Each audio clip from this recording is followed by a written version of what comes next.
Hi nice people, সবাই ভালো আছেন আশা করি। একটি ছোট গল্প, আকর্ষণীয় এবং হৃদয়স্পর্শী গল্প। এক ক্ষুধার্ত পাখি উড়ে যাচ্ছিল বিস্তীর্ণ শূন্য মাঠের উপর দিয়ে। হঠাৎ সে একটি ছোট বীজ খুঁজে পেয়ে সেই বীজটি খেয়ে নেয় এবং মনের সুখে উড়ে যাচ্ছে সেই মাঠের উপর দিয়ে। কিছুক্ষণ পর সেই পাখির বীজটার সাথে সেই বীজটি মাঠে পড়ে যায় এবং বছর দেড়েক পরে সেই বীজটা থেকে একটি বড় গাছ জন্ম হয়। সেই গাছটি ছিল অসংখ্য ডালপালা পাতা সমৃদ্ধ, এবং সেই গাছে অসংখ্য ফলমূল স্থাপন হয়, ধরে। এবং সেই গাছের নিচে এলাকার লোকজন গিয়ে আশ্রয় নেয়, বিশ্রাম নেয় এবং গাছ থেকে ফলমূল সংগ্রহ করে তারা তাদের জীবিকা নির্বাহ করে।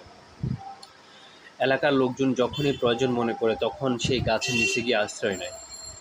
এখানে শিক্ষণীয় ব্যাপার হলো, একটি ছোট ভালো কাজও আপনার অজান্তে হয়ে উঠতে পারে আপনার আশ্রয়, আপনার জীবিকা, আপনার ভবিষ্যতের একটি গুরুত্বপূর্ণ হাতিয়ার। তাই কোনো কাজই ফেলে দেওয়ার মতো নয়।